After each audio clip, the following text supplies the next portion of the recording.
So in my last video, I dropped 79 points on the Pro-Am. Some of y'all were like, Agent, how the fuck you do that? What's your shot form? What's your secrets? Other people were like, Agent, you better not be the reason that they patched the fucking sharpshooter. You know that, right? They won't patch the sharpshooter unless they also patch the slasher and shot creator. You can just as easily with those players dominate, get 60, 70 point games. It's not too hard. So in this video, I'm gonna be showing y'all my forum, which some of y'all already guessed in the comments, but I'm also giving y'all the major tips that I use to be able to shoot consistently. Alright, this is a follow-up video, maybe an expansion on a video I made a few videos back where I talked about how to be consistent at the three-point line. To get started, I have the Stephen Curry forum. I don't know what it is about the forum, but it's very, very easy to know when to release the shot when you're using Stephen Curry's forum. There's a lot of shooters that will jump up and then just push the ball forward, and it's very difficult to tell at what point in the jump they're gonna push the ball forward. It's difficult to be consistent with those shooters. Now with Stephen Curry, it's fluid, it's a movement, it's a flow, it's easier. And so maybe it took a little bit of repetition, but I feel like a lot of it is just intuition. Just when does it feel like you should release the ball? You should at no point, and I mentioned this in the other video, be looking at your shot meter. Don't even fucking do it. The amount of people I get that tweet at me like, Agent, I don't like the shot meter this year. Like, I'm like, why are you even looking at it? Don't look at the shot meter this year. The shot meter is not entirely accurate, so if that's your metric, then of course you're gonna be inconsistent. Now you can still be a good shooter if you're any of the other archetypes, unless you're a lockdown defender or a slasher. I think those guys have terrible shots. If you're like a playmaker or a shot creator, you should be able to make your open shots following these rules. And so don't worry too much about, man, that guy's using that form and this guy's using that form. It's all about how you use it. Now I told you guys before the game even fucking launched that it already looked like the sharpshooter was gonna be OP. So the sharpshooter, the slasher, the shot creator, they all have their benefits, but by far for me, the slasher and the sharpshooter have the most attractive badges. So if we run all the way to player stats, click on my guy and head over to the fucking badges, I have every single Amethyst Hall of Fame badge that you can have. And because I have all those badges, I have the Grand badge. So I believe this one only works for offline. It's like when you get hot, you pretty much can't even fucking miss. It's incredibly amazing. So I have the Catch and Shoot Hall of Fame, Corner Specialist, Deep Range Deadeye, Limitless Range, and Mid Range Deadeye. I'll be making a 5-video series just explaining the best ways I found to get these badges. But on top of that, I have Flashy Passer, Pick and Roll, Maestro, Pickpocket, One Man Fast Break, and then a series of personality badges, one of which, Microwave, is a must-have badge. And so I explained before the game even dropped, like a combination of Limitless Range, which was already overpowered last year in 2K16, back this year, where you could pretty much shoot 33 feet away with no penalty. You have to get the badges this year. I'm telling y'all to play my career. I'm telling y'all to grind for those badges, because to be able to have long range Deadeye and shoot with late contests, or even very, very fucking difficult contests, is such a blessing. Alright, take a look at this dribble move right here. If you take a step back, bam, limitless range. And then even if they find a way to pressure you and they're amazing defenders, you have long range Deadeye. Of course, if you guys got a serious game coming up, you can head over to the 2K store, go to the attribute boost, and then boost your 3-point shot or your mid-range shot or all your shit. But this shit costs VC, and you know, if you're trying to farm VC and you're playing online, or whether you're playing on my career, this isn't a really efficient way to build up VC. So I don't use it very often,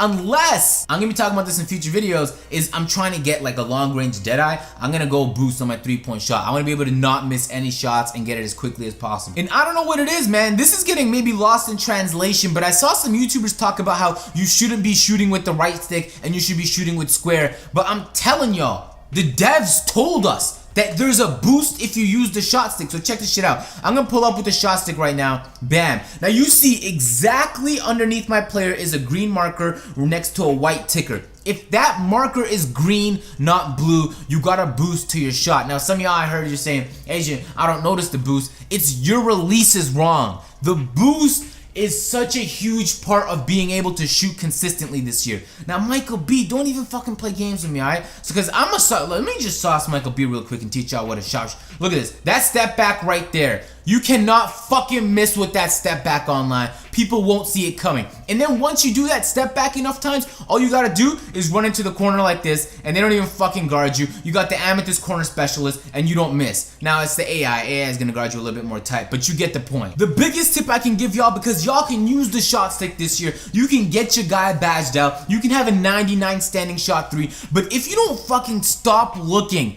at the shot meter this year and look at your guy, then there's no way you're gonna be successful shooting the 3-ball. Well, you're gonna make your shots if you have that kind of rating, regardless of what you're looking at. But I'm saying if you want to be consistent, if you want to never miss an open shot and sometimes make those contested ones, this is what you have to do. If it helps you remove the shot meter, but the shot meter helps me know whether I release the right stick in the appropriate area, because check this out, if I release the right stick in the wrong area, you can see it's all the way to the left.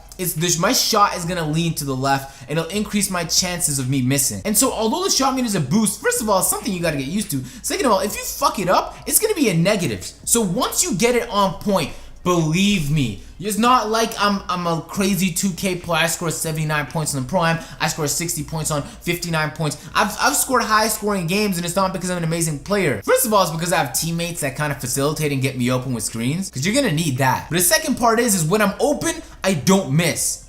You gotta be unpredictable. If you did this step back right here and pulled up for a shot once, the next time you pull up, you shouldn't be stepping back like this. You should be pulling into the corner. And so next he's gonna be like, oh, he's gonna step back. Let me pull up this way. And then the corner spot, if you're a sharpshooter, is the most. You should be shooting in the corner as much as fucking possible.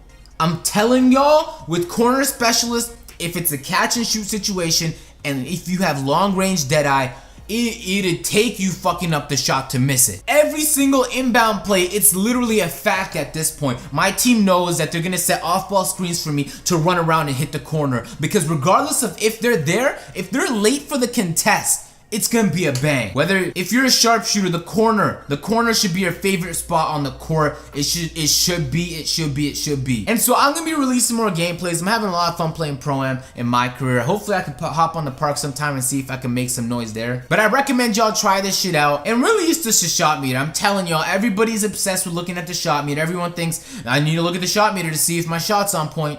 Stop it. You need to look at your character to see if your shot's on point. And when you start looking at your character and you use a form that you're comfortable with, me being Stephen Curry, there's absolutely no way you can't dominate. I don't think the sharpshooters should be patched. Now, I said that in my last video. I was wilding out, alright? It was an exciting fucking video. But if the sharpshooter is patched, then the shot creator will be patched, slasher will be patched, and then being a lockdown defender would literally be pointless. Because right now, the only way to stop those 3 players, if a good person's controlling them, and if they have a high overall and they're badged out, is to have a lockdown defender. Other than that, all you can try and do is limit them, but there's no way you're gonna lock them down. As of right now, my player's a 91 overall, which is pretty fucking good. Y'all have to keep that in mind as well, because lots of the time we're going up against 86 overall. For those who don't know, you can buy VC, but your player will max out at an 85 or an 86, depending on your position, your archetype, where you put the attributes. But once you get to that point, you have to literally max out your doing work meter 7 or 8 times to get 1 attribute boost. You have to get about 3 attribute boosts to go up 1 overall. And so to get to a 91 overall, it's gonna take 120 to 130 around there practices. So whether you go to team practice or the optional practices, it's a grind. And so a lot of people that are playing online just haven't done that grind yet. And so I have that advantage. And so I recommend y'all do the same, to be honest. And I bought VC, but I've been running low. These sponsors, I need to make a video on this shit, because I've been racking up the VC on my career.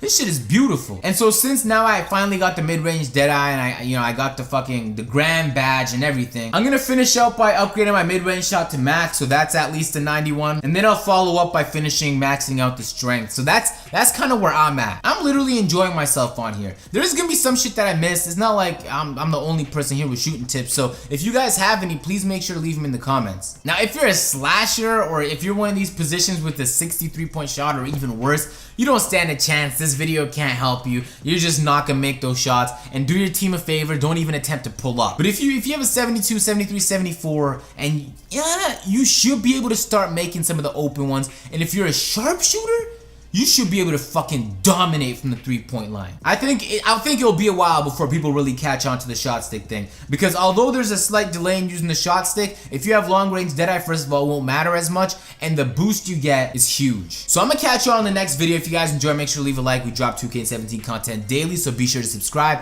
I'm gonna catch you on the next video, and I'm out. Peace.